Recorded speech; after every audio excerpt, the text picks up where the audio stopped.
నమస్తే ఫ్రెండ్స్, ఈరోజు నేను మీకు ఈ వీడియోలో మన ఒక సబ్స్క్రైబర్ మోస్ట్ రిక్వెస్టెడ్ వీడియో పాలకూర పప్పు నా స్టైల్లో చూపించమని అనుష గారు చాలా రోజుల క్రితం అడగడం జరిగింది. తన గురించని నేను ఈరోజు నా స్టైల్లో పాలకూర పప్పుని ఎలా చేయాలో చూపించబోతున్నాను. అవునండి, పాలకూర పప్పు అంటే ఫంక్షన్ స్టైల్లో చాలామంది ఇష్టపడుతూ ఉంటారు, కానీ అలా కుదరదు ఇంట్లో చేసుకున్నప్పుడు అని ఫీల్ అవుతూ ఉంటారు. సో ఇందులో క్యాటరింగ్ వాళ్ళు యూజ్ చేసే ఒక సీక్రెట్ టిప్ని నేను మీతో షేర్ చేసుకోబోతున్నాను. వీడియోని ఎక్కడ కూడా స్కిప్ చేయకుండా లాస్ట్ వరకు చూడండి. ఫంక్షన్లలోనేమో పాలకూర పప్పు ఇలా చిక్కగా ఉంటుంది, కానీ మనకి ఇంట్లో అలా కుదరదు, పల్చగా ఉంటుంది అని అనుకుంటూ ఉంటారు. మరి క్యాటరింగ్ వాళ్ళు యూజ్ చేసే ఆ సీక్రెట్ టిప్ ఏంటో తెలుసుకోవాలంటే మీరు వీడియోని ఎక్కడ కూడా స్కిప్ చేయకుండా లాస్ట్ వరకు చూసేయండి. సో పాలకూర పప్పు కోసం ఫస్ట్ ఇలా స్టవ్ ఆన్ చేసి ప్యాన్ పెట్టుకోండి. ప్యాన్ బాగా హీట్ అయిన తర్వాత అందులోకి ఒక హాఫ్ పావు ఆయిల్ వేసి, ఆయిల్ కొంచెం బాగా హీట్ అయిన తర్వాత ఒక 10 నుంచి 15 పచ్చిమిర్చిని కారానికి తగ్గట్టుగా ఇలా ముక్కలుగా కట్ చేసి అటు ఇటు కలుపుతూ ఫ్రై చేసుకోండి. ఇలా ముక్కలుగా కట్ చేసుకోవడం వల్ల పచ్చిమిర్చి అనేది పేలకుండా ఉంటుంది మధ్య మధ్యలో. ఇలా ఫ్రై చేసుకోవడం వల్ల మనం కర్రీస్లలో ఇలా ఫ్రై చేసి వేసుకోవడం వల్ల మనకు కడుపు మండకుండా ఉంటుంది. కర్రీస్ అనేవి చాలా బాగా రుచి అవుతుంటాయి. ఇప్పుడు ఇలా వేగాలి పచ్చిమిర్చి అనేది. ఇలా వేగేంత వరకు వేపుకొని ఇవి ఒక ప్లేట్లోకి వేసి చల్లారబెట్టుకోండి. చల్లారేంత వరకు ఇవి చల్లారిపోయిన తర్వాత మిక్సీ కప్పులోకి వేసి మిక్సీ పట్టేసుకోవాలి. ఇలా మిక్సీ కప్పులోకి వేసి మిక్సీ పట్టేసుకోండి. ఇందులోకి ఒక 5-6 పొట్టు తీసిన వెల్లుల్లి రెబ్బలు, ఒక హాఫ్ టీ స్పూన్ వరకు జీలకర్రని వేసి కలిపి మిక్సీ పట్టేసుకోండి. ఇలా కొంచెం కచ్చాపచ్చాగా మిక్సీ అయినా పర్లేదు, ఇలా మిక్సీ పట్టుకోండి. ఇలా మిక్సీ పట్టుకున్న పచ్చిమిర్చి పేస్ట్ని పక్కన ఉంచేసేయండి. ఇప్పుడు పాలకూర పప్పు కోసం ఫస్ట్ కందిపప్పుని బాగా కడుక్కోండి. నేను ఇక్కడ 1 కప్పు పప్పు తీసుకున్నాను. కందిపప్పు తీసుకొని ఇలా బాగా శుభ్రంగా కడుక్కుంటున్నాను. మీకు ఒకవేళ టైం ఉన్నట్టయితే ఒక హాఫ్ అన్ అవర్ బిఫోర్ కడిగి ఉంచుకోండి. టైం లేనట్టయితే వెంటనే కడిగి కూడా వేసుకోవచ్చు. ఇప్పుడు నేను కూడా నాకు టైం లేదు కాబట్టి వెంటనే కడిగేసి వెంటనే వండేసుకుంటున్నాను. ఇప్పుడు కడిగిన పప్పుని ఇట్లా కుక్కర్లోకి వేసేసుకోండి. ఇలా కుక్కర్లోకి పప్పు వేసేసుకున్న తర్వాత చిన్న రేగుపండంత సైజు చింతపండుని ఇలా కడిగి ఈ పప్పులోకి వేసుకోండి. ఎందుకంటే మనం ఇందులో టమాటాలు యూజ్ చేయం, పాలకూర కాంబినేషన్లో టమాటాలు యూజ్ చేయం కాబట్టి చింతపండు అనేది పులుపుదనం కోసం కంపల్సరీ వేసుకోవాలి. ఇలా చింతపండు వేసుకున్న తర్వాత 1 టేబుల్ స్పూన్ అంత పల్లీలు ఇందులోకి వేసుకోండి. ఇలా పల్లీలు వేసుకోవడం వల్ల పల్లీలు ఈ పప్పుతో పాటు ఉడికి చాలా కమ్మటి రుచి వస్తుంది. ఉడకబెట్టిన పల్లీల టేస్ట్ వస్తుంది. ఇప్పుడు ఆ పల్లీలు వేసుకున్న తర్వాత ఇందులోకి మనము వేయించి మిక్సీ పట్టుకున్న పచ్చిమిర్చి పేస్ట్ని కూడా ఇందులోకి వేసుకోండి. ఈ పచ్చిమిర్చి పేస్ట్ వేసుకున్న తర్వాత కట్టెలతో సహా కొత్తిమీరని ఇలా సన్నగా కట్ చేసి వేసుకోండి. చాలా రుచి వస్తుంది కట్టెలు వేసుకోవడం వల్ల పప్పులో. ఇంకా కరివేపాకుని కూడా కట్టెలతో సహా చీరి కట్టెలతో సహా వేసేసుకోండి. ఆ కరివేపాకులో ఉన్న ఫ్లేవర్ అనేది బాగా పట్టుకుంటుంది పప్పుకి, ఇలా పప్పులో వేసుకోవడం వల్ల. ఇప్పుడు మనము కట్ చేసి కడుక్కున్న పాలకూరని ఇలా ఇందులోకి వేసుకోండి. నేను ఇక్కడ ఒక పెద్ద మీడియం సైజు పాలకూర కట్టని తీసుకున్నాను. ఇప్పుడు 1 టీ స్పూన్ పసుపు వేసుకోండి. ఇప్పుడు ఇందులోకి వాటర్ యాడ్ చేసుకోండి. 1 కప్పుకి 3 కప్పుల చొప్పున వాటర్ యాడ్ చేసుకోండి.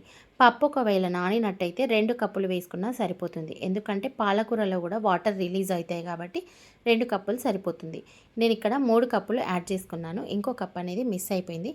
ఇప్పుడు ఇదంతా బాగా కలిసిపోయేలాగా ఇలా కలిపేసుకోండి. ఇలా కలిపేసుకున్న తర్వాత పప్పు అనేది పొంగకుండా ఉండడానికి ఒక స్టీల్ స్పూన్ వేసుకోండి. స్టీల్ స్పూన్ వేసుకోవడం వల్ల పప్పు అనేది పొంగకుండా ఉంటుంది. అవసరమైతే మీరు ఒక 2-3 డ్రాప్స్ల ఆయిల్ కూడా వేసుకోవచ్చు. ఇదిగో చూడండి, నేను ఇక్కడ స్టీల్ స్పూన్ వేసుకుంటున్నాను. ఇప్పుడు కుక్కర్ మూత పెట్టి క్లోజ్ చేసుకొని స్టవ్ పైన పెట్టుకోండి. స్టవ్ పైన పెట్టుకున్న తర్వాత మనము స్టవ్ అనేది హై ఫ్లేమ్లో పెట్టుకోవాలి విజిల్ వచ్చేంత వరకు. ఒక విజిల్ వచ్చిన తర్వాత మంటని మీడియం ఫ్లేమ్లోకి అడ్జస్ట్ చేసుకోవాలి. ఇక్కడ మీరు చూస్తున్నట్టుగా ఇప్పుడు ఒక విజిల్ వచ్చేసింది. నేను మంటని మీడియం ఫ్లేమ్లోకి అడ్జస్ట్ చేసేసుకున్నాను. ఇలా 3 నుంచి 4 విజిల్స్ మీ కుక్కర్ కన్వీనియంట్ ప్రకారం ఉడికించుకోండి. నేను ఇక్కడ 3 విజిల్స్ పెట్టుకున్నాను. 3 విజిల్స్ లోపు మనకు ఈ పప్పు అనేది చాలా మెత్తగా ఉడికిపోయింది. పాలకూర పప్పు ఇదిగోండి, చూస్తున్నారు కదా, ఇలా ఉడికిపోయింది. ఇలా ఉడికిన పప్పుని బాగా కలిపేసుకొని ఇందులోకి మీ టేస్ట్కి సరిపడా సాల్ట్ యాడ్ చేసుకోండి. ఇప్పుడు మనం ఫస్టే సాల్ట్ యాడ్ చేస్తే పప్పు అనేది సరిగా ఉడకదు కాబట్టి పప్పు అంతా ఉడికిపోయిన తర్వాత సాల్ట్ వేసుకోవాలి. ఇదిగో చూడండి, పల్లీలు కూడా ఎంత బాగా ఉడికిపోయినాయి. చాలా మంచి రుచి వస్తాయండి, కంపల్సరీ ట్రై చేయండి. ఇలా మీ టేస్ట్కి సరిపడా సాల్ట్ వేసుకొని ఇలా బాగా కలిపేసుకొని మనము ఇప్పుడు ఇంకా పోపు పెట్టేసుకుందాము. పోపు కోసం స్టవ్ ఆన్ చేసి ఒక ప్యాన్ పెట్టుకొని ప్యాన్లోకి ఒక 2 పావుల ఆయిల్, 1 టీ స్పూన్ నెయ్యి వేసుకోండి. కంపల్సరీ నెయ్యి వేసుకుంటే మనకు మంచి ఫ్లేవర్ వస్తదండి.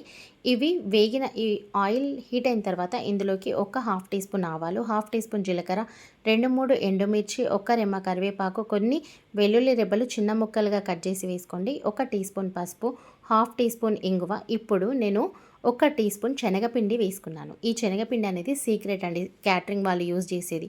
ఈ శనగపిండి ఇలా వేసుకోవడం వల్ల పప్పు అనేది చిక్కదనము, కమ్మటి రుచి వస్తుంది ఆయిల్లో ఫ్రై అవ్వడం వల్ల. ఇలా ఇదంతా వేగిపోయిన తర్వాత మనము ఈ పోపుని పప్పులోకి వేసేసుకోవాలి. ఇక్కడ నేను చూపిస్తున్న విధంగా ఒక్కసారి ఇలా శనగపిండి వేసి చూడండి, మీకు రుచి అనేది అర్థమవుతుంది. ప్రతిసారి మీరు ఇలాగే చేసుకోవాలనుకుంటారు. ఇప్పుడు మనం పోపు పెట్టుకున్న ఈ పోపుని పప్పులోకి వేసి బాగా కలిపేసుకోండి. ఇలా బాగా కలిపేసుకున్న తర్వాత ఇందులోకి మీ కన్వీనియంట్కి ప్రకారం వాటర్ కూడా యాడ్ చేసుకోవాలి. ఇప్పుడు ఇలా కలిపేసుకోండి. ఇలా కొద్దిగా కలుపుకున్న తర్వాత ఈ పోపు అంతా పప్పుకి పట్టుకున్న తర్వాత ఇందులోకి మీ కన్వీనియంట్కి సరిపడా వాటర్ యాడ్ చేసుకోండి. పప్పు అనేది మామూలుగా ఉండాలి, మరీ పల్చగా ఉండొద్దు, మరీ చిక్కగా ఉండొద్దు. మనం 1 టీ స్పూన్ శనగపిండి వేసాం కాబట్టి ఇది ఉడికిన తర్వాత మళ్ళీ మనము దీన్ని మరిగించుకున్న తర్వాత చిక్కబడుతుంది. ఇప్పుడు స్పూన్ కూడా తీసి పక్కన పెట్టేసుకోవచ్చు. ఇప్పుడు ఇలా కలుపుకోండి, కన్వీనియంట్ ప్రకారం కలుపుకోండి. పప్పు అనేది బాగా మసిలిన తర్వాత చల్లారిన తర్వాత కొంచెం చిక్కబడుతుంది కాబట్టి ఇప్పుడు ఈ టైంలో పప్పు అనేది మరీ చిక్కగా ఉండదు, మరీ బాగా పల్చగా ఉండదు.